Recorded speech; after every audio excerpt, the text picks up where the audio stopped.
Welcome to the Deep Dive. Today we're plunging into a really dramatic story, the Book of Judith.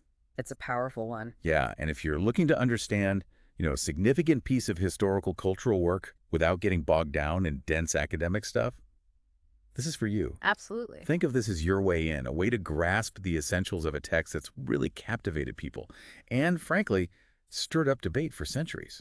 And it has a fascinating textual history, too. I mean, we see it in Greek versions, early translations, even later Hebrew versions pop up.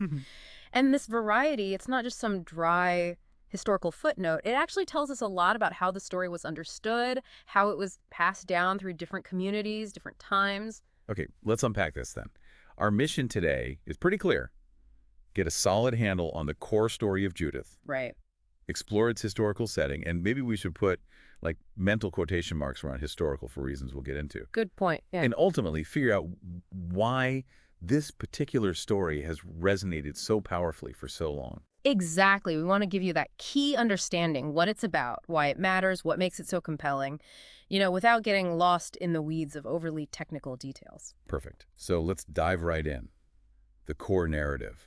What's the fundamental story being told here? Okay, so at its heart, the Book of Judith tells how God delivered the Jewish people from this really powerful foreign oppressor Through Judith. through the actions of a courageous widow named Judith. Yeah. Yeah. And what's really striking, I think, is this recurring theme deliverance by the hand of a female.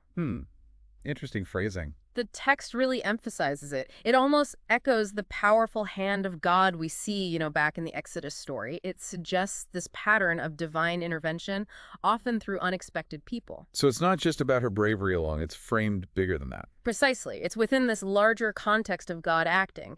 The central conflict, it centers on the Assyrian threat under Nebuchadnezzar. Okay, Nebuchadnezzar, familiar name. Right. But the details in Judith take some, let's say, interesting turns compared to what we know from history books. The story describes this massive Assyrian army laying siege to a city called Bethulia. And things look pretty bleak, I imagine. Desperate. And it's right in this situation that Judith emerges. She's the one who steps up. Absolutely. And to give you a clear sense of the flow, the book basically unfolds in about 5 parts. Okay. First, you get the rise of the Assyrian threat. Then, the intense period of the siege of Bethulia. Sets the stage. Right, which leads to Judith becoming the instrument of the Lord.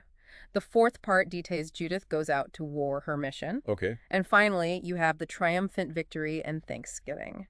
This structure, it really helps track the dramatic arc. Okay, that gives us the plot basics. Yeah. But you mentioned earlier the historical backdrop has some, interesting features. Quirks, you might say. Let's explore those intriguing inaccuracies. What's going on there? Yeah, this is where it gets fascinating. The stated time period is Nebuchadnezzar's reign. So historians put that roughly 7th to 6th century BC. Right. But the book throws in details that just don't fit that era at all. Like what? Give us some examples. Okay, well, for one, the book talks about Nineveh as if it's still this major power. But Nineveh, the Assyrian capital, it was destroyed in 612 BC, which is actually before the main part of Nebuchadnezzar's rule as king of Babylon. He ruled Babylon, not Assyria in its prime. Okay, so that's a big one right off the bat. It is. And then the text mentions the Second Temple. Which came later. Much later. It wasn't built until around 515 BC, long after Nebuchadnezzar was gone. It's kind of like setting a story during the Roman Empire and having people use smartphones. Yeah, okay, I get the picture. A clear anachronism. Yeah. So big-time mismatches. What else? Well, there's more. The book describes governance by a high priest in Jerusalem. That structure, that prominence of the high priest, that's really more of a post-exilic thing, again, later than Nebuchadnezzar. Yeah. And then you have characters like Holofernes and Bagoas showing up. Key figures in the story. Very key. But historical sources connect names like those to a later Persian ruler, Artaxerxes III Ochus, who was around in the 4th century BC. Wow, so centuries off. Yeah, and some scholars even see potential echoes of events linked to Antiochus V Epiphanes, a Seleucid ruler from the 2nd century BC. It's like a historical mashup. It really sounds like the author wasn't primarily aiming for, a history textbook account. Exactly. So what does this tell us? What was the likely purpose? Precisely. And it's not just the timeline or known figures. The book introduces characters like Judith herself and this king, Arphaxad. They don't appear in other historical records we have. Okay. Even the geography seems a bit fictionalized, like this crucial narrow pass into Bethulia, doesn't quite map onto known locations. So the conclusion seems to be, The most likely explanation, really, when you put it all together, is that the Book of Judith is essentially historical fiction. Its main goal probably wasn't strict historical reporting. It was more about exalting God as the one who delivers Israel, especially in times of crisis. and Emphasizing that this deliverance can come through really unexpected means, like a courageous widow, rather than just, armies and kings. So the historical details are maybe more like stage dressing for the main message. That's a great way to put it, stage dressing. So, a key takeaway here for you is that the enduring power of Judith, it doesn't really rely on historical fact-checking. It's about its powerful message, faith, unexpected deliverance. It's a reminder that sometimes the most impactful stories prioritize meaning over strict chronology. Okay, that makes a lot of sense. It's a less history lesson, more potent theological message wrapped in a historical feeling story. Got it.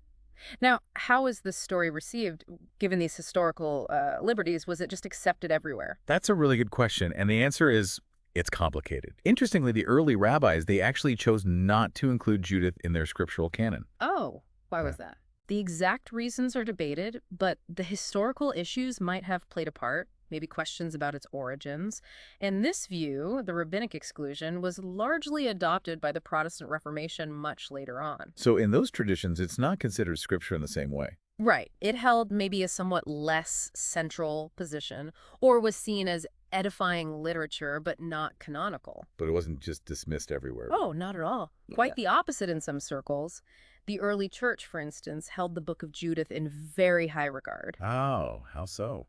Well, you have figures like St. Clement of Rome writing way back in the 1st century. He cited Judith as this powerful example of courageous love. Wow, early on. Very early. And St. Jerome, pivotal figure, translated the Bible into Latin. He presented Judith as an ideal, a model of a holy widow. He even saw her as a kind of type, a foreshadowing of the church itself. That's high praise. He even drew a parallel between Mary, the mother of Jesus, and a new Judas. A new Judith. Yeah. And then, much later, but significantly, the Council of Trent in the 16th century, reacting in part to the Reformation, officially included Judith in the Catholic canon. Oh, okay. Classifying it as one of the deuterocanonical books. These are books that are part of the Catholic and Orthodox Old Testament, but aren't in the Hebrew Bible or most Protestant Old Testaments. So that really underscores this divergence, this difference in how various traditions viewed its authority and significance over time. Exactly. A really complex reception history. Okay, fascinating. Now, let's loop back to the narrative itself. You mentioned earlier some interbiblical connections. What did you mean by that? Can you elaborate? Sure. The text of Judith seems very aware of and consciously draws parallels to earlier stories within the Hebrew Bible. Like the Exodus reference. Right. We touched on the hand of a female theme, maybe echoing the hand of God in Exodus. But there are other strong connections, too. Think about Jael. From the Book of Judges. With the tent peg. Exactly. Jael bravely killing the enemy general Sisera with a tent peg through his head.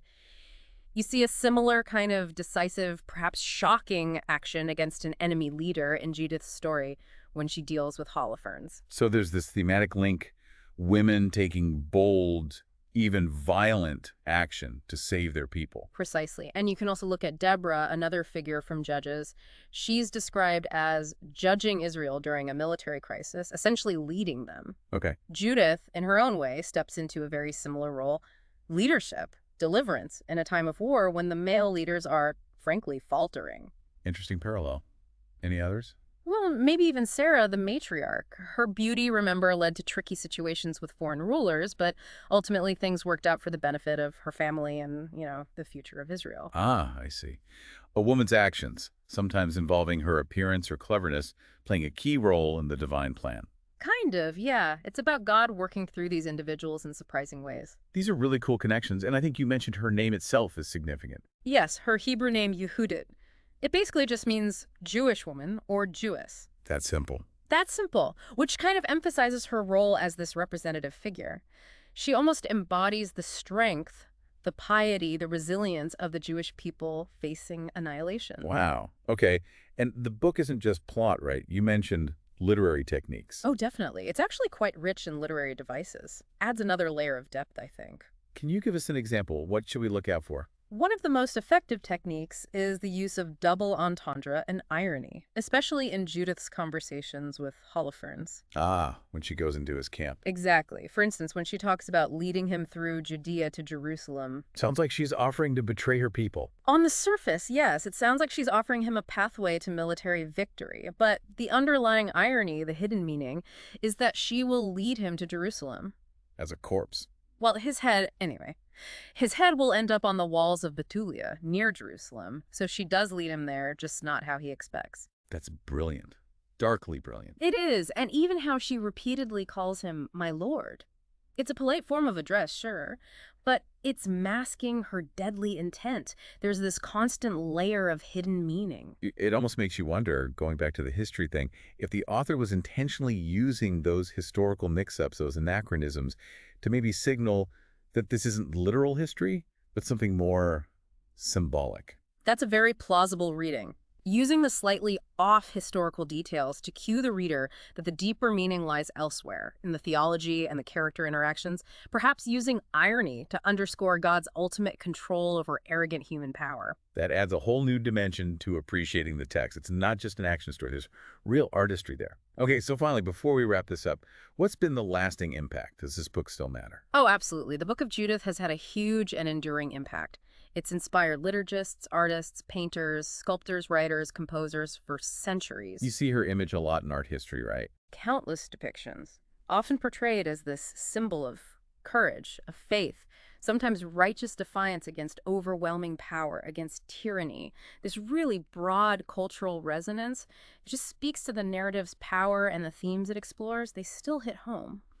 Okay, let's try and bring this all together then. So, the Book of Judith, it's this really compelling story, right? Faith, deliverance. Definitely compelling. Set against a historical backdrop that, well, takes some creative liberties. Quite a few. But maybe these very inaccuracies, as we call them, actually point us toward the main message. That seems likely. That God's power works through unexpected people, unexpected ways.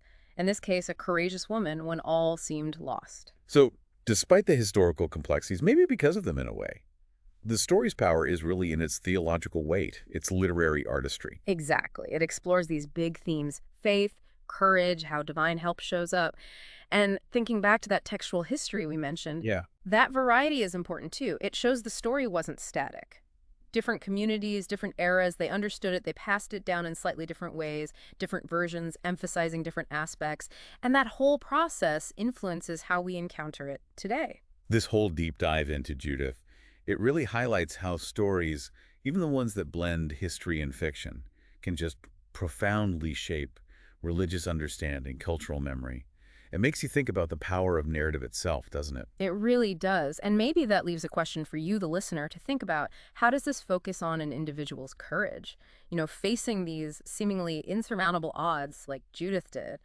How does that kind of story continue to resonate with us today, in our own lives maybe, or just in the kinds of stories that capture our imagination? That's a powerful question to mull over. Definitely food for thought. If this exploration has sparked your interest, we really encourage you, go delve into the Book of Judith yourself. Read it with these ideas in mind. Yeah. Consider the different interpretations over the centuries, or maybe explore some of the amazing art this dramatic story has inspired. Thanks for taking this deep dive with us.